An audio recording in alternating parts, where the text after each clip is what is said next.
Welcome back to another episode of 40 Facts About the 40K Universe. I am your host, Gershwin, and today we're going to be doing something a little bit different. I want to introduce the story of the Devil's Casket. What this is it is a narrative story that goes along with a narrative campaign that I am running with my friends. We have a very solid play group, and I thought it would be cool to run a campaign as a game master, so each battle has a narrative story behind it. This is just the beginning. I created this for the group to get them excited and ready to play in the narrative campaign, and obviously I wanted to share it with you guys so that you guys can let me know what you guys think of this story. So with that said, let's get into 40 facts on the Devil's Casket. Inquisitor Madero stood at the bridge of his cruiser-class vessel, the Eternal Misery. His eyes were fixed on the planet below. The world was unlike any in the Imperium, a crown jewel of the sector, quite possibly the entire segmentum. Ancient Baroque-style hive cities blended so naturally with the forests and valleys of the planet. It was a world that simultaneously showcased humanity's rare elegance and raw power. A morbid Vox drone hovered patiently next to the Inquisitor. Execute exterminatus. Madero's order animated the lurid creature. 5 seconds later, thousands of torpedoes carrying the Life Eater virus plummeted toward the wondrous planet. Madero and his inquisitorial fleet watched as trillions of innocent and emperor-fearing citizens were reduced to biological sludge. It wasn't long before the once green world was engulfed in a gray, morbid gas, and then, in one unified land strike, the planet was ignited. As the world burned, Madero held on to his inquisitorial rosette. It represented the physical reminder of the horrific actions all inquisitors must live with in order to adhere to the ancient decree of the Emperor of mankind. Just as the flames dissipated, revealing the scorched and volcanic ground of the now barren rock, the Inquisitor's attention was drawn to the turbulent nebula in the distance. The Demon's Casket. This was a warp storm that plagued this sector since the Horus Heresy. For 30 minutes of agonizing silence, Inquisitor Madero watched. Suddenly, shocking screams of pain erupted from the astropaths aboard his ship. A slightly demented grin came over Madero as the Demon's Casket began to dissolve and reveal 9 bright stars. Over the torturous sobbing of his astropaths, Madero turned to the mummified corpse that stood adorned with Xeno skulls at the center of the room. Once more onto the breach, dear friend. Once more. Inquisitor Madero and his fleet flew into this new sector. Like grave robbers searching for a dead king's treasure, travelers from all over the galaxy flooded the Demon Casket, eager to exploit the star system that had been buried beneath the warp storm for centuries. Hungry for vengeance, the Inquisition requested aid from all Imperial military forces in the neighboring sectors. They mobilized the battle fleet, rallied countless Astra Militarum regiments, and embarked on a hunt for the traitorous Inquisitor Madero. Under the guise of retribution, Skitarii war cohorts and their tech priest masters launched into the open casket. In reality, tales of ancient human colonies from the dark age of technology goaded them to claim archaic wonders for their forge worlds. Xenobiologists that tagged along with the first expeditionary fleets reported planets not only inhabited by various hostile abhuman species, but also genetically stable human colonies that miraculously had survived since the planet's colonization.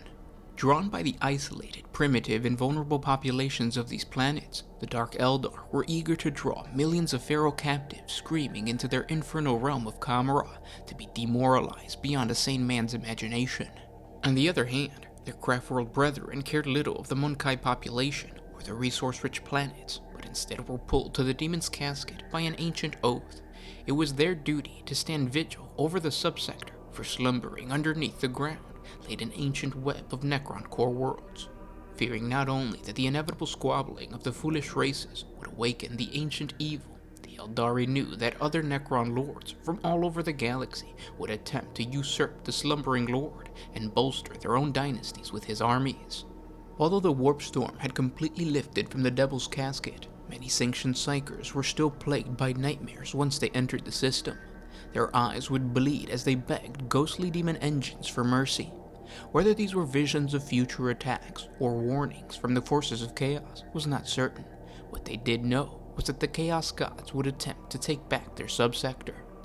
when scouting missions of the first star system returned with stories of being rescued from mutated giants by a sabled armored warrior standing taller than a space marine and wielding 2 lightning talons. Almost half a dozen Adeptus Astartes chapters answered the plight of the Inquisition and marched into the Demon's Casket to discover who this mysterious savior was. The Imperium was not the only one interested in this newfound land. On various occasions, Kroot spheres were spotted far enough away to avoid conflict with the Imperial Navy, but close enough to the star system to perform reconnaissance work. It was typical for the Tau Empire to send in Xenos in order to survey the land before dispatching a full colonization fleet. It wasn't obvious why the now excommunicate traitorous Inquisitor lifted the warp storm, but what was known was that anarchy was about to descend on the Virgin subsector, as each faction waged war for control of all 9 stars. The first star system to come under siege was an unnamed 8-planet system. Whatever faction wanted control of this first star would have to solidify control of its outer planet, a cold, frozen world that was home to a mysteriously abandoned hive city. This was to be the first stage of a campaign to conquer the Devil's Casket. And those were 40 facts on the Devil's Casket. What did you guys think of this story? Does it fit into the 40K world? When I was creating this narrative story, I had 2 missions. The first mission was to create a story that had a mystery to it. And that mystery is supposed to be what is in the Devil's Casket that an Inquisitor was willing to basically betray the Imperium, get labeled as a heretic, and go rogue into this new sector. And they're going to find out exactly what is in the Devil's Casket once the narrative story keeps progressing. And then my second objective was to create a hook for each individual player regardless of what army that they were playing. And that was easier than I thought. Obviously, as a 40K player, you just want to win games. And more importantly, if you're playing a big campaign, the goal of that big campaign is to conquer whatever it is that you're conquering. So most players are okay with just saying, like, my main goal is to conquer this world, and that's what I created by winning X amount of games and getting control of certain amounts of planets. Then you technically win control of the Devil's Casket, and essentially you win the entire campaign. That is the victory condition. And then there are perks, and then there are different narrative missions throughout the campaign. I'm actually going to go into detail as to how I organized the campaign and how we are playing it so far, probably in a video on Monday or Tuesday. And so instead of a regular 40K tactic video, I'll give you guys a how-to on running a narrative campaign. It's been so far it's been a lot of fun. When I showed the guys this video, they were excited, which is good. We started playing. The first couple games did have a narrative background to them.